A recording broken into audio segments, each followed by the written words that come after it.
செய்கூலி சேதாரம் இல்லாமல் 916 தங்க நகைகள் வாங்க பிரணவ் ஜுவல்லர்ஸ் வாங்க. வங்கக்கடலில் உருவான காற்றழுத்த தாழ்வு பகுதி தற்போது எந்த நிலையில் இருக்கிறது வேதவல்லி? இது தொடர்பான விரிவான தகவலை பதிவு பண்ணுங்க.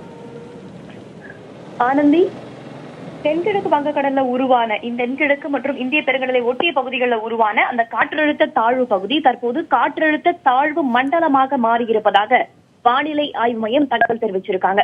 இதோடைய அடுத்த நிலைதான் புயல். இந்த புயலுக்கு நிவர் அப்படின்னு ஏற்கனவே வானிலை ஆய்வு மையம் பெயர் சூட்டி இருக்கக்கூடிய நிலையில இந்த புயல் அடுத்த 24 மணி நேரத்துல வங்கக்கடல்ல உருவாகும் என்று வானிலை ஆய்வு மையம் தெரிவிச்சிருக்காங்க. தற்போது அதோட இடம் எங்க இருக்கு அப்படின்னு பார்த்தோம்னா, சென்னையிலிருந்து 740 கிலோமீட்டர் தொலைவிலையும் புதுச்சேரியிலிருந்து 700 கிலோமீட்டர் தொலைவிலையும் தற்போது அந்த காற்றழுத்த தாழ்வு மண்டலமானது நிலை கொண்டிருக்கிறது. கொஞ்சம் கொஞ்சமாக மேற்கு வடமேற்கு திசையை நோக்கி நகர்ந்து வருகிறது. முன்னதாகவே நம்ம பார்த்திருந்தோம், மாடல்ஸ் இலங்கையை கிராஸ் பண்ற மாதிரி காட்டுச்சு. இலங்கையை கடந்து போகும் என்பதான தகவலை முன்னதாக மாடல்கள் பதிவு பண்ணன. அதற்கு பிறகு கொஞ்சம் கொஞ்சமாக வடமேற்கு திசையை அந்த மாடல்ஸ் மாற்றுச்சு. தற்போதைய நிலையில வானிலை ஆய்வு மையம் கொடுத்திருக்கக்கூடிய தகவல் என்ன அப்படின்னா, மகாபலிபுரத்திற்கும் காரைக்காலுக்கும் இடையே 25ஆம் தேதி பிற்பகல் கரையை கடக்கும் அப்படின்னு ஒரு தகவல் தெரிவிக்கப்பட்டிருக்கு.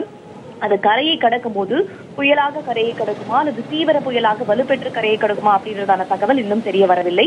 அதோடைய ஸ்ட்ரென்த் கொஞ்சம் கொஞ்சமாக கூடிக்கிட்டே இருக்கு. அதோடைய வலு கூடிக்கிட்டே இருக்கிறதுனால கரையை கடக்கும் போது எப்படி இருக்கும் என்பது குறித்த தகவலை வானிலை ஆய்வு மையம் இன்று வெளியிடும் என்று எதிர்பார்க்கப்படுகிறது. அதோடைய ஸ்டேஜ் என்ன பார்த்தோம்னா, காற்றழுத்த தாழ்வு பகுதி, ஆழ்ந்த காற்றழுத்த தாழ்வு பகுதி, காற்றழுத்த தாழ்வு மண்டலம், ஆழ்ந்த காற்றழுத்த தாழ்வு மண்டலம், அடுத்ததாக புயலாக உருமாறும். அதனால அடுத்து வரக்கூடிய 24 மணி நேரத்துல இது புயலாக உருமாறும் என்று சொல்லப்படுகிறது.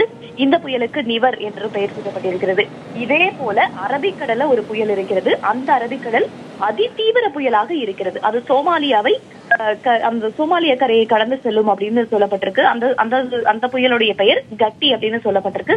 அந்த புயலுக்கும் தமிழகத்துக்கு மட்டுமல்ல, இந்தியாவுக்குமே எந்த ஒரு சம்பந்தமும் கிடையாது. அது அரபிக்கடலை உருவாக்கி மேற்கு நோக்கி நகர்ந்து செல்றதுனால அந்த புயலுக்கும் தமிழகத்திற்கும் எந்த ஒரு சம்பந்தமும் கிடையாது. இந்த நிவர் புயலானது அடுத்த 24 மணி நேரத்துல உருவாகும் அப்படின்னு வானிலை ஆய்வு மையம் தெரிவிச்சிருக்காங்க. தற்போதைய நிலை காற்றழுத்த தாழ்வு மண்டலமாக இருக்கிறது. ஆனந்தி, தகவல்களுக்கு நன்றி வேதவல்லி. செய்கூலி சேதாரம் இல்லாமல் 916 தங்க நகைகள் வாங்க பிரணவ் ஜுவல்லர்ஸ் வாங்க.